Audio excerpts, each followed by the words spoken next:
வணக்கம் மக்களை, சற்றுமுன் கிடைத்த தகவல் ஒன்றை பார்க்க போகிறோம். அதாவது எடப்பாடிக்கும் வேலுமணிக்கும் இடையே முதலா அதிமுகவில் பரபரப்பு ஏற்பட்டிருக்கிறதா, இதை பற்றி தான் நாம் பார்க்க போகிறோம். இதுபோன்று நீங்கள் அரசியல் சார்ந்த அதிமுகவின் சார்ந்த தகவல்களை தினசரி தெரிந்து கொள்ள நம்மளுடைய சேனலை சப்ஸ்கிரைப் செய்து வைத்துக் கொள்ளுங்கள் மக்களே. தற்பொழுது அதிமுக 18வது மக்களவைத் தேர்தல் நடந்து முடிந்திருக்கும் இந்த ஒரு சூழ்நிலையில் அதிமுக தமிழகத்தில் வரலாறு காணாத படுதோல்வியை தொடர்ந்து சந்தித்திருக்கிறது என்றே நாம் கூறலாம். அதாவது அதிமுக என்ற ஒரு கட்சி தற்பொழுது எடப்பாடி பழனிசாமி அவர்கள் பொதுச் செயலாளராக ஆகி அதிமுகவின் தலைமை வகித்த பிறகு தொடர்ந்து 10 தேர்தல்களை சந்தித்தது. ஆர்கே நகர் தேர்தலில் தொடங்கி அடுக்கடுக்காக அடுக்கிக் கொண்டே வந்தால் இப்பொழுது நம்மளுடைய மக்களவை தேர்தல் வந்துவிட்டது 2024. இதில் அனைத்திலுமே பெரும்பாலான இடங்களில் அதிமுக படுதோல்வியை சந்தித்தது என்றே நாம் கூறலாம்.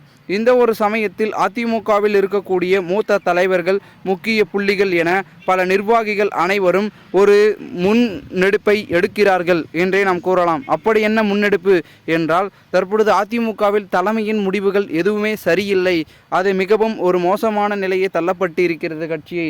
ஆகையால் முடிவுகளை மாற்றி அமைக்கப்பட வேண்டும்.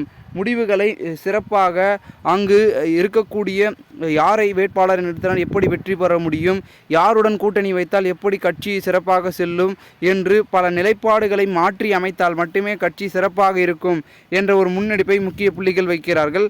அதிலும் குறிப்பாக நம்முடைய வேலுமணி அவர்களும் பார்த்திங்கன்னா ஒரு சில விஷயங்களை கோவையில் தேர்தலுக்கு முன்னதாகவே எடப்பாடியிடம் கூறியதாகவும், அதையெல்லாம் வேண்டாம், பொதுச் செயலாளராக நான் இருக்கிறேன், நான் சொல்வதை செய்தால் போதும், வெற்றி அடையலாம் என்ற ஒரு நோக்கத்தில் எடப்பாடி பழனிசாமி அவர்கள் செயல்பட்டதாகவும் கூறப்படுகிறது.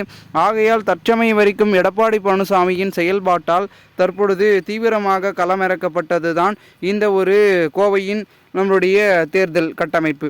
அதன் மூலமாக அங்கும் படுதோல்வியை சந்தித்து வருகிறது. திமுக முதலிடம், பாஜக 2வது இடம், 3வது இடக்கு அதிமுக கோவையில் தள்ளப்பட்டிருக்கிறது. கொங்கு மண்டலத்தில் கோட்டையை கட்டி வைத்திருந்த அதிமுக தற்பொழுது காணாமல் போகிவிட்டது என்ற பேச்சுக்கள் தான் அதிகமாக ஆகிவிட்டது. இந்த ஒரு சூழ்நிலையில் தற்பொழுது மிகப்பெரிய அளவில் பேசும் பொருளாக இருக்கக்கூடிய அதிமுகவின் தோல்வியை மீண்டும் நாங்கள் அடைய விரும்பவில்லை.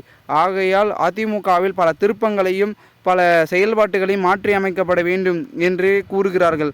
இதனால் தற்சமயம் வரைக்கும் மிகப்பெரிய அளவில் பார்த்திங்கன்னா கூடிய விரைவில் மோதல்கள் என்பது பூகாம்பரமாக வெடிக்கப் போகிறது அப்படின்றதே சொல்லலாம். இப்பொழுது இடைத்தேர்தல் பிரச்சனை வேற அதிமுகவில் ஒலித்து கொண்டிருக்கிறது. ஆகையால் நம்ம பொறுத்திருந்து பார்ப்போம் அதிமுக வட்டாரங்களில் என்ன நடக்கப் போகிறது. தலைமை மாற்றப் போகிறார்களா, தலங்கமணியும் வேலுமணியும் ஒரு சில 3 மோதல்களில் முட்டி கொண்டிருக்கிறார்களாம் எடப்பாடியுடன். ஸோ பொறுத்திருந்து பார்க்கலாம் அதிமுகவின் தகவல்களை.